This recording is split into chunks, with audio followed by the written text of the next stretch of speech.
নমস্কার বন্ধুরা, আপনি কি কম সময়ে অনেক টাকা কামাতে চান? রাতারাতি অনেক বড় লোক হতে চান? আপনি কি চান আপনার একটা বড় বাড়ি হোক, বড় গাড়ি হোক, আপনি দেশ বিদেশ ঘুরে বেড়ান? এর জন্য আপনাকে অনেক কষ্ট করতে হবে না। এর জন্য শুধুমাত্র আমাদের কোম্পানিতে আপনাকে কিছু টাকা বিনিয়োগ করতে হবে বা আমাদের কোম্পানির কোনো প্রোডাক্ট আপনাকে কিনতে হবে, তাহলেই ব্যাস কেল্লা ফতে, আপনি খুব তাড়াতাড়ি বড় লোক হয়ে যাবেন। এই কথাগুলো যদি আপনার চেনা চেনা মনে হচ্ছে বা মনে হচ্ছে আপনি শুনেছেন, তাহলে নিশ্চয়ই কেউ না কেউ আপনাকে কোনো multi level marketing, network marketing বা পিরামিড স্কিমে ফাঁসানোর চেষ্টা করেছে এবং এইভাবে পৃথিবীতে কোটি কোটি মানুষকে বোকা বানানোর চেষ্টা করা হচ্ছে। কিন্তু কেন আমি হঠাৎ এই বিষয় নিয়ে কথা বলছি? দেখুন, জাগতিক মানুষদের পাশাপাশি আজকে বহু মানুষ, আমাদের মণ্ডলীর বহু মানুষ, বহু খ্রিস্ট বিশ্বাসী মানুষ এই ধরনের নেটওয়ার্কিং মার্কেটের খপ্পরে পড়ছে এবং নিজেদের অজ্ঞতার কারণে তারা নিজেদের টাকা পয়সা হারাচ্ছে এবং একই সঙ্গে মণ্ডলীর অন্য মানুষদেরকেও প্রভাবিত করছে যেন তারা ভুল জায়গায় অর্থ বিনিয়োগ করে নিজেদের অর্থ হারায়। এই ধরনের কোম্পানিগুলো তারা এমন ধরনের মার্কেটিং আইডিয়া ব্যবহার করে, এর মাধ্যমে তারা বহু মানুষকে, কোটি কোটি মানুষকে বোকা বানায়। তো প্রশ্ন হচ্ছে, এই ধরনের মাল্টি লেভেল মার্কেটিং আর সাধারণ মার্কেটিং এর মধ্যে পার্থক্য কি রয়েছে? একটা সাধারণ কোম্পানি আর এই ধরনের কোম্পানির মধ্যে কি পার্থক্য রয়েছে? আপনি কিভাবে চিনবেন কোনটা আপনাকে বোকা বানানোর চেষ্টা করছে এবং কোনটা একটা সাধারণ কোম্পানি? ধরুন একটা ওষুধের কোম্পানি, একটা কোম্পানি তাদের ফ্যাক্টরিতে ওষুধ তৈরি করে এবং সেই ওষুধ যায় ডিস্ট্রিবিউটরদের কাছে। সেই ডিস্ট্রিবিউটরদের থেকে ওষুধ কেনেন কনজিউমার বা ক্রেতারা। এটা হচ্ছে একটা সাধারণ কোম্পানি। কিন্তু এই এমএলএম কোম্পানি বা নেটওয়ার্ক মার্কেটিং বা পিরামিড স্কিমের যারা ক্রেতা, তারাই হচ্ছে ডিস্ট্রিবিউটর। কোম্পানি আপনাকে ডাকে, আপনাকে কিছু প্রোডাক্ট বিক্রি করে, আপনাকে কোনো ইনভেস্ট করতে বলে এবং আপনাকে বলা হয় আপনি একজন ডিস্ট্রিবিউটর। কিন্তু আপনাকেই বলা হয় আবার অন্য দুজন বা চারজনকে নিয়ে সেই কোম্পানিতে জয়েন করাতে, যারা ওই একই প্রোডাক্ট কিনবে। কোম্পানি আপনাকে একটা পদমর্যাদা দেয় বা ডেজিগনেশন দেয় এবং বলে যে আপনি ডিস্ট্রিবিউটর, কিন্তু আপনিও হলেন ক্রেতা। কারণ আপনি যদি এই কোম্পানির মালটাকে না কেনেন, প্রোডাক্টটাকে না কেনেন, তাহলে এই কোম্পানির কোনো কিছুই সেল হবে না বা বিক্রি হবে না। পিরামিড স্কিমের কোম্পানিগুলো চায় অনেক বেশি করে লোক তাদের সঙ্গে জয়েন করুক, অনেক বেশি ডিস্ট্রিবিউটর আসুক, কারণ ডিস্ট্রিবিউটর আসলে তবেই তারা তাদের প্রোডাক্ট কিনবে, অন্য কেউ তো এই প্রোডাক্ট কিনবে না। তাই তারা ক্রেতাদেরকেই একটা ভুল চিন্তা দিয়ে বা বোকা বানিয়ে ডিস্ট্রিবিউটর হিসাবে তাদের কোম্পানিতে জয়েন করায়। লোক ঠকানো কোম্পানিগুলো তারা চায় অনেক বেশি বেশি ডিস্ট্রিবিউটর তাদের কোম্পানিতে যোগ হোক এবং তারা এই ডিস্ট্রিবিউটরদেরকে কিছু কমিশন দিয়ে দেবে এবং তারা তাদেরকে বলে তোমাদের নিচে আরো দুজন কিংবা তিনজন বা চারজনকে জয়েন করাও, তারা যখন এই কোম্পানির প্রোডাক্ট কিনবে তোমরাও কিছু কমিশন পাবে। এইভাবে যত তোমাদের নিচে লোক জুড়তে থাকবে তত তোমাদের কমিশনের হার বৃদ্ধি পাবে। এইভাবে তারা তাদের পিরামিড স্কিমটাকে পিরামিডের মতন বাড়াতে থাকে। এটা হচ্ছে অনেকটা সেই পিরামিডের মতো এবং পিরামিডের একেবারে উপরে বসে থাকবে কোম্পানির মালিক এবং তার নিচে থাকবে ডিস্ট্রিবিউটর এবং ডিস্ট্রিবিউটরদের নিচে থাকবে আরো ডিস্ট্রিবিউটর। এইভাবে এটা পিরামিডের মতন বাড়তে থাকে, সেই জন্য এটাকে বলা হয় পিরামিড স্কিম। প্রশ্ন হচ্ছে, এত সব করে এই কোম্পানির লাভ কি হচ্ছে?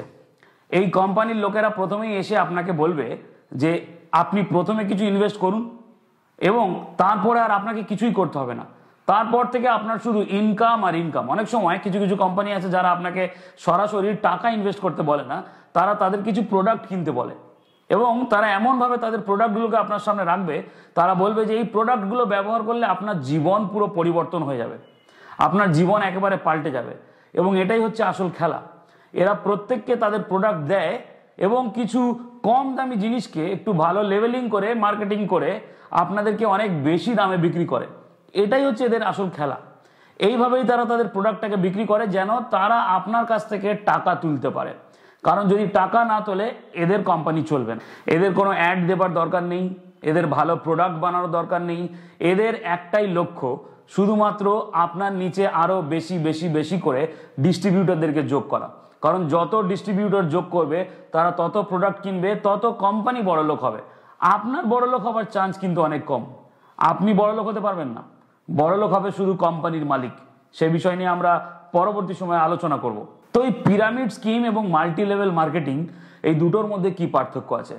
দেখুন, পিরামিড স্কিম, সেখানে আপনাকে সরাসরি টাকা ইনভেস্ট করাতে হয় এবং অন্য লোককে জয়েন করাতে হয় যেন তারাও টাকা ইনভেস্ট করে। এটা হচ্ছে পিরামিড স্কিম। কিন্তু এমএলএম বা মাল্টি লেভেল মার্কেটিংয়ে সরাসরি টাকা ইনভেস্ট না করতে বলে তারা আপনাকে তাদের কিছু প্রোডাক্ট কিনতে বলে যে প্রোডাক্টগুলো কিনে আপনি আপনার নিজের জীবনে ব্যবহার করবেন এবং আপনার জীবন একেবারে পাল্টে যাবে। এবং আপনাকে বলা হবে আপনি আরো দুজনকে নিজের নিচে জয়েন করান, তারাও এই প্রোডাক্ট কিনবে। দেখুন, এদের আর কোনো পরিকল্পনা নেই, এদের একটাই টাকা ইনকাম করার উপায় বা উৎস, সেটা হচ্ছে নতুন লোকদের এই কোম্পানিতে জয়েন করা। এদের কোম্পানির প্রোডাক্ট কত ভালো কত খারাপ সেটা এদের চিন্তা নয়, এদের চিন্তা হচ্ছে নতুন লোকদের জয়েন করানো, কারণ যত লোক জয়েন করবে তত এদের ইনকাম বাড়বে। দেখুন এটা কিভাবে চলে। প্রথমে থাকে কোম্পানির মালিক এবং কোম্পানির মালিকের নিচে থাকে দুজন।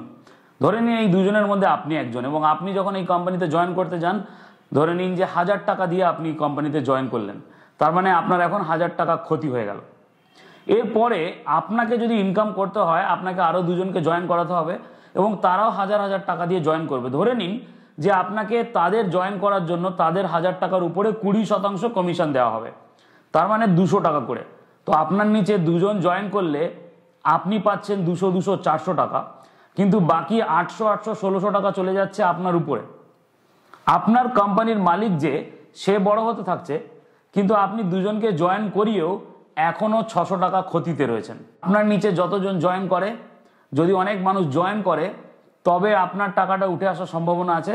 কিন্তু আপনার টাকা উঠুক আর না উঠুক, আপনি যাদেরকে জয়েন করাচ্ছেন তাদের মাধ্যমে কিন্তু আপনার উপরে যে রয়েছে বা কোম্পানির মালিক যে রয়েছে বা কোম্পানি অনেক বিপুল অর্থ কিন্তু সঞ্চয় করতে থাকে। যদি এইভাবে চলতে থাকে তাহলে আপনার ইনকামও বাড়ার কথা, কিন্তু বাস্তবে সেটা সম্ভব নয়, কারণ আমাদের পৃথিবীতে মানুষের সংখ্যা সীমিত, আমাদের পরিচিত মানুষদের সংখ্যাও সীমিত। সেজন্য এই পিরামিড স্কিম বা মাল্টি লেভেল মার্কেটিং এই ধরনের কোম্পানিতে যত মানুষ টাকা বিনিয়োগ করে তাদের মধ্যে বেশিরভাগ মানুষই কিন্তু ব্যর্থ হয়। খুব মন দিয়ে শুনবেন, বেশিরভাগ মানুষই ব্যর্থ হয়। বেশিরভাগ মানুষই তারা যে টাকাটা ইনভেস্ট করে সেই টাকাটাই তারা তুলতে পারে না, কারণ তাদেরকে বলা হয় এটা একটা চেন সিস্টেম, এটা একটা নেটওয়ার্ক মার্কেটিং, আপনি দুজনকে জয়েন করান, তারা দুজনকে জয়েন করাবে, এইভাবে আপনাকে বলা হয় ঠিকই, কিন্তু আসলে বাস্তবে সেটা সম্ভব হয় না। এবং বেশিরভাগ সময় আপনি এবং আমি যত টাকা ইনভেস্ট করি সেই টাকাটাও আমরা তুলতে পারি না। সমস্যা হচ্ছে যখন আপনি এবং আমি পিরামিড স্কিমের ফাঁদে পড়ি, তখন আমাদের মনে হয় যে আমরা হয়তো পিরামিডের উপরে আছি এবং আমাদের নিচে অনেক কিছু আছে, কিন্তু আসলে সবসময় আমরা কিন্তু পিরামিডের নিচে রয়েছি, আমরা সবসময় লসে রয়েছি, আমরা সবসময় ক্ষতিতে রয়েছি। দেখুন, একটা কোম্পানি আপনাকে তখনই কাজ দেয় বা একটা পজিশন দেয় যখন তারা আপনার শিক্ষাগত যোগ্যতা দেখে বা আপনার বিশেষ কোনো দক্ষতা বা স্কিল দেখে। সেই অনুযায়ী আপনার ইন্টারভিউ হয় এবং আপনি একটা কোম্পানিতে যোগ দেন এবং আপনাকে মাইনে দেওয়া হয়। কিন্তু এই ধরনের কোম্পানিগুলো আপনার পড়াশোনার কথা, আপনার যোগ্যতার কথা কিছুই জিজ্ঞাসা করবে না। তাদের নজর আপনার কাছে যে টাকাটা রয়েছে সেই টাকাটার উপর। আপনাকে শুধু টাকা দিয়ে ইনভেস্ট করতে হবে বা তাদের প্রোডাক্ট কিনতে হবে, এবং একবার যখন আপনি ইনভেস্ট করে ফেলবেন তখন সব শেষ। আমরা সবাই জানি এই ধরনের কোম্পানিগুলো কিভাবে আমাদের রাজ্যে পশ্চিমবঙ্গে স্ক্যাম করেছে এবং কত মানুষ নিজের সর্বস্ব হারিয়েছে, কত মানুষ আত্মহত্যা করেছে। তাই এই ধরনের কোম্পানিগুলো থেকে দূরে থাকাই ভালো। দেখুন, এগুলো শুধু এই কোম্পানিগুলোর দোষ নয়, দোষ এই মানুষগুলোরও যারা পরিশ্রমের পথ ছেড়ে দিয়ে শর্টকাটে টাকা ইনকামের রাস্তা খুঁজতে গেছে। দেখুন, আপনি যদি এই ধরনের স্কিমে ফাঁসছেন তাহলে জানবেন আপনি নিজে কারোর দ্বারা ঠকছেন এবং আপনি অন্যদেরকেও ঠকানোর জন্য ব্যবস্থা করছেন। একজন খ্রিস্টান হিসাবে বা খ্রিস্ট বিশ্বাসী হিসাবে আমাদেরকে এইভাবে শর্টকাটে টাকা ইনকাম করার রাস্তা খোঁজা উচিত? বাইবেল এই বিষয়ে কি বলে? আমরা কি যাব শর্টকাটে রাস্তা খুঁজতে? দেখুন, বাইবেল আমাদেরকে বলে, হিতোপদেশ তার 13 অধ্যায় 11 পদে, অলিকতায় অর্জিত ধন ক্ষয় পায়, কিন্তু যে ব্যক্তি হস্ত দ্বারা সঞ্চয় করে সে অধিক পায়। আমি আরেকবার পড়ছি, অলিকতায় অর্জিত ধন ক্ষয় পায়, কিন্তু যে ব্যক্তি হস্ত দ্বারা সঞ্চয় করে সে অধিক পায়। এবং ইংরেজি বাইবেলে লেখা আছে, money gained by cheating will be gone soon. আমরা যে অর্থ অন্যকে ঠকিয়ে উপার্জন করি সেই অর্থ খুব তাড়াতাড়ি চলে যায়। একজন বিশ্বাসীর জীবনে এই বিষয়গুলোকে আমাদের মনে রাখতে হবে। একজন খ্রিস্ট বিশ্বাসী হিসাবে এই সমস্ত চিটিংবাজি থেকে, এই সমস্ত নেটওয়ার্ক মার্কেটিং থেকে, পিরামিড স্কিম থেকে আমাদের নিজেদেরকে দূরে রাখতে হবে। একই রকমভাবে হিতোপদেশ তার 28 অধ্যায় 22 পদ বলে, যার চোখ মন্দ সে ধনের চেষ্টায় ব্যস্ত থাকে, সে জানে না যে তার দারিদ্রতা আসবে। একজন বিশ্বাসীর জাগতিক অর্থের বিষয়ে কি ধরনের মনোভাব থাকা উচিত সেইটা জানতে আমরা 1 তিমথিও 6 অধ্যায় 9 থেকে 10 পদ পাঠ করতে পারি। এখানে বলছে, কিন্তু যারা ধনী হতে চায় তারা পরীক্ষাতে ও ফাঁদে এবং নানা ধরনের বোকামি ও অনিষ্টকর ইচ্ছায় পড়ে যায়। সে সব মানুষদেরকে ধ্বংসে ও বিনাশে মগ্ন করে, কারণ টাকা পয়সার প্রেমই হলো সব খারাপের একটা মূল। তাতে আসক্তি হওয়ায় কিছু লোক বিশ্বাস থেকে সরে গিয়েছে এবং অনেক যন্ত্রণার কাঁটায় নিজেদেরকে বিদ্ধ করেছে। দেখুন, সঠিক পথে উপার্জন করুন এবং সেই উপার্জনে সন্তুষ্ট থাকুন। প্রভু যীশু কিন্তু আপনার প্রত্যেক দিনের প্রয়োজন মেটাবেন। তাই লোভে পড়ে, প্রলোভনে পড়ে শর্টকাটে অর্থ উপার্জনের দিকে যাবেন না, কারণ প্রভু যীশু আমাদের সমস্ত প্রয়োজন জানেন। তিনি যেভাবে ইসরায়েলকে প্রান্তরে 40 বছর ধরে মান্না জুগিয়েছিলেন, তিনি যেভাবে এলিওকে কাকের মুখ থেকে খাবার জুগিয়েছিলেন, ঠিক একই রকমভাবে তিনি আপনাকে এবং আমাকেও রক্ষা করবেন। আমাদের অর্থনৈতিক দিক থেকেও তিনি রক্ষা করবেন। আপনারা নিশ্চয়ই জানেন মথি তার 6 অধ্যায় 33 এবং 34 পদে কি লেখা আছে, কিন্তু তোমরা প্রথমে তার রাজ্য ও তার ধার্মিকতার বিষয় চেষ্টা করো, তাহলে এই সব জিনিসও তোমাদের দেওয়া হবে। অতএব কালকের জন্য ভেবো না, কারণ কাল নিজের বিষয় নিজেই ভাববে। দিনের কষ্ট দিনের জন্যই যথেষ্ট। তাই বাইবেল আমাদেরকে পরিশ্রম করতে বলে।